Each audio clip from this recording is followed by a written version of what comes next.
Bien, donc avant de faire quelques petits exercices d'application, je vous rappelle donc le principe de la théorie de Lewis et du modèle de Lewis. Les atomes vont avoir tendance à se combiner entre eux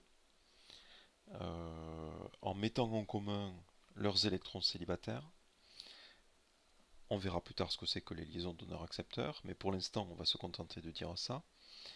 Ils se combinent entre eux en mettant en commun leurs électrons célibataires, et ce, de façon à avoir 8 électrons dans leur couche de valence, ce qui va leur donner la même structure électronique qu'un gaz noble. Donc ça, c'est la règle de l'octet. Octet 8. L'octet, c'est 8, donc 8 électrons en l'occurrence. Et ça concerne les éléments du groupe principal. Et ça concerne plutôt les éléments avec Z supérieur à 4, et même plus précisément les éléments du bloc P. Même si pour magnésium ou calcium, ils ont aussi euh, donc des façons d'avoir 8 électrons dans leur couche de valence, plutôt en général en perdant des électrons. Euh, Là, je vais très rapidement, sans le redémontrer, je vais très rapidement vous rappeler les symboles de Lewis de ces composés, organiques ou inorganiques. Ça s'appuie sur les symboles de Lewis que je vous ai montrés, et je suppose que vous êtes capable de retrouver ça rapidement, et vous allez pouvoir le tester sur la diapo suivante avec d'autres composés. Donc allons-y. H2O. Je vous rappelle que quand on dessine les symboles de Lewis, on n'a pas de problématique d'angle particulier. On ne se pose pas encore la question de la géométrie de la molécule. Donc H2O, on a un oxygène avec deux doublés non liants qui fait deux liaisons. CH4, le carbone qui possède 4 électrons célibataires les met en commun avec un électron célibataire de chaque hydrogène. NH3, c'est l'ammoniac, donc il possède l'azote, un doublé non liant, et il fait 3 liaisons, donc il est entouré de 3 doublés liants. Donc encore une fois, dans tous les cas, vous avez l'octet, plutôt je vais vous le surligner en jaune, pour l'atome central. L'oxygène respecte bien l'octet, le carbone respecte l'octet, puisqu'il est entouré de 8 électrons liants. L'azote ici respecte bien l'octet, il est entouré de 6 électrons liants et de 2 électrons non liants, ça fait bien 8. NH4+, a le même symbole de Lewis, l'azote plus a le même symbole de Lewis que le carbone, donc vous avez l'azote plus qui est ici, et ayant le même symbole de Lewis que le carbone, on comprend bien pourquoi il est entouré de 4 hydrogènes, et il respecte la règle de l'octet, cet azote, ce cation azote, il est entouré de 8 électrons liants, 4 doublés liants ici. pH3, donc c'est ce qu'on appelle une phosphine. pH3, le phosphore appartient à au même groupe que l'azote. Si on revient voir le tableau que je vous ai indiqué, le phosphore, même groupe, il a le même symbole de Lewis que l'azote. 3 électrons célibataires et un doublé non liant. Donc pH3 va avoir exactement la même structure de Lewis que NH3, l'ammoniac. Donc la phosphine pH3, phosphine simple, a le même symbole de Lewis que l'ammoniac, et l'octet est respecté par le phosphore. Lorsqu'on descend dans le tableau périodique, à partir de la troisième période, ce qui est le cas du phosphore, eh bien, un élément donné peut avoir plusieurs symboles de Lewis. Donc, alors que le symbole de Lewis de l'azote est systématiquement celui-ci, pour le phosphore, eh bien, en fonction des groupements chimiques ou des éléments auxquels il va se lier, ces groupements chimiques auxquels il va se lier peuvent éventuellement suffisamment venir perturber sa structure électronique de valence pour le forcer à mettre à disposition ces 5 électrons de valence. Et donc le phosphore, dès lors qu'il va mettre à disposition ces 5 électrons de valence, il va pouvoir éventuellement, vous le voyez ici, mettre tous ces électrons à disposition pour faire des liaisons, et donc il va pouvoir faire 5 liaisons au lieu de 3. Et c'est le cas de PCl5. Dans PCl5, le phosphore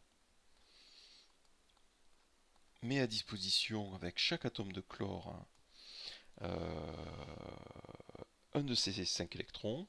Le chlore, c'est un halogène, donc chaque atome de chlore est entouré de 3 doublés non liants, et il a un électron célibataire avec lequel il peut se lier au phosphore.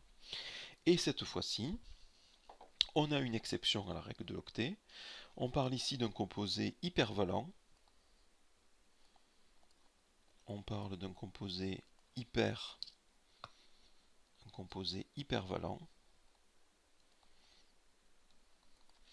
C'est-à-dire qu'il dépasse la règle de l'octet, il est entouré de 10 électrons au lieu de 8, d'accord? Vous avez 2 électrons liants ici, 2 électrons liants, 2 électrons liants, 2 électrons liants, 2 autres électrons liants, ça fait 10 électrons, l'octet n'est pas respecté. Là je vais l'entourer en rouge, l'octet n'est pas respecté. CO, c'est un des très rares cas de molécules où le carbone ne fait pas 4 liaisons. Donc il faut l'avoir vu une fois, mais en revanche l'octet est respecté.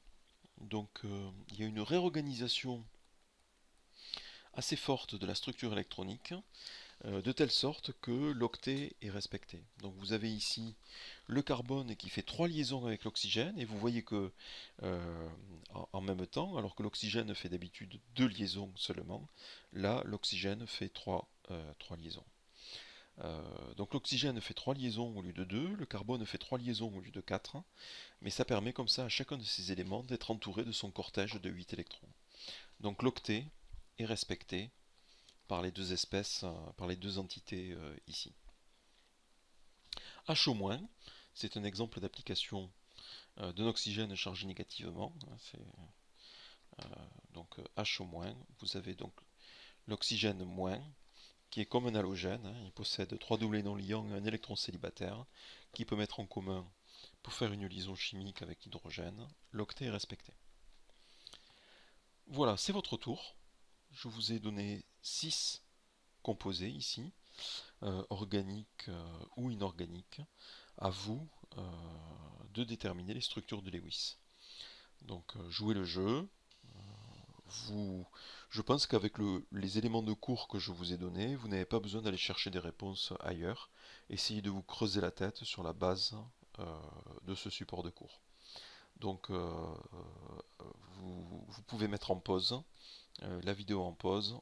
3, 2, 1, à tout de suite.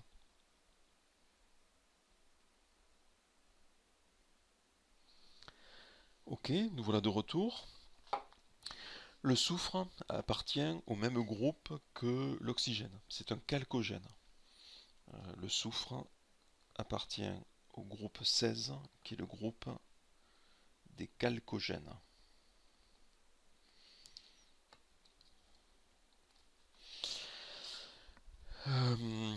Et H2S a exactement la même structure de Lewis que H2O. Pardon, que H2O. Donc le soufre ici respecte la règle de l'octet. PME3. Me, c'est le méthyle.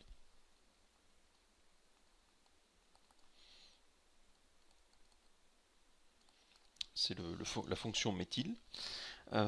C'est carbone, donc c'est un carbone entouré de 3 hydrogènes et qui possède un électron célibataire.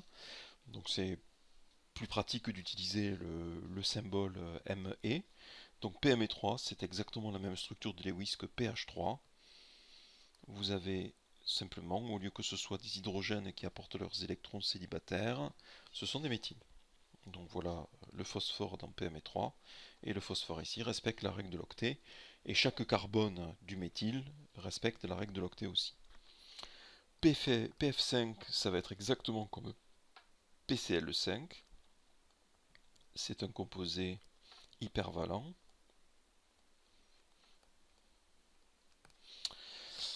Donc vous avez le phosphore, donc les fluors ont la capacité donc de forcer en quelque sorte le phosphore,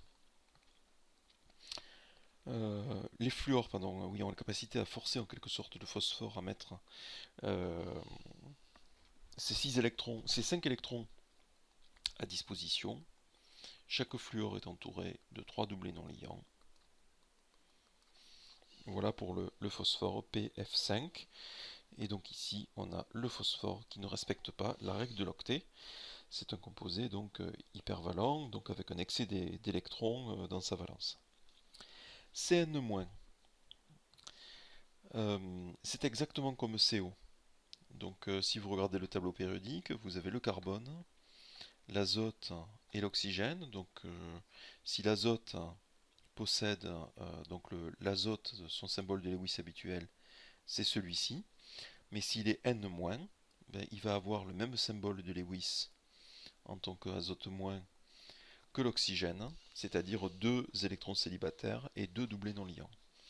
Donc Cn- a exactement la même structure, fait exactement le même type de liaison chimique que CO, c'est-à-dire C triple liaison N, un doublé non liant sur l'azote, un doublé non liant sur le carbone, et l'azote peut faire ceci parce qu'il est chargé négativement. C6H6, donc c'est une molécule, c'est le benzène, hein. J'espère que vous vous rappelez que ceci c'est le benzène. C'est une molécule cyclique.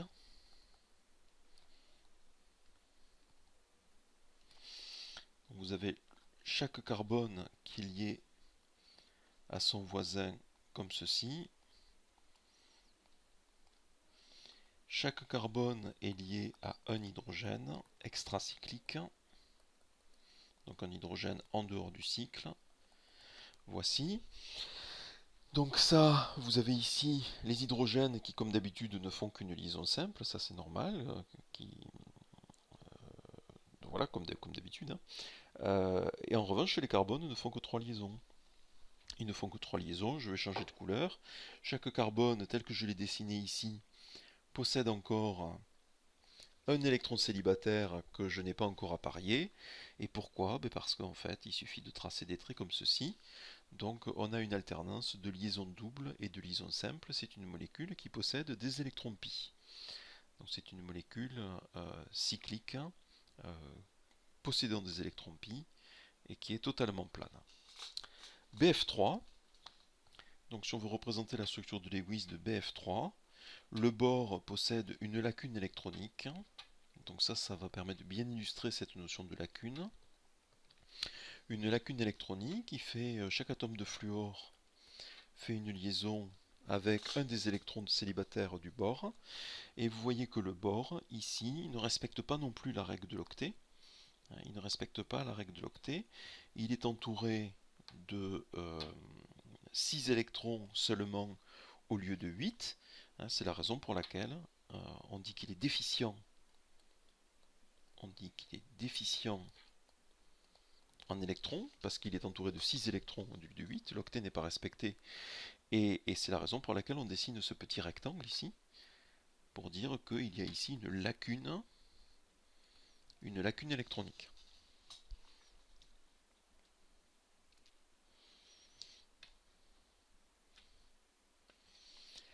On en a fini pour ces rappels sur la théorie de Lewis. Prochaine partie de ces rappels, la prochaine partie va être consacrée à la géométrie des molécules et une méthode assez performante pour les molécules organiques ou inorganiques du groupe principal, c'est la méthode VSEPR. Voilà, donc dès qu'il s'agira de complexes de métaux de transition, on abandonnera cette méthode-là, mais pour des complexes, pour des composés organiques ou inorganiques euh, du bloc S ou du bloc P, la méthode VSEPR va être assez intéressante en tant que méthode prédictive de la géométrie de petites molécules simples.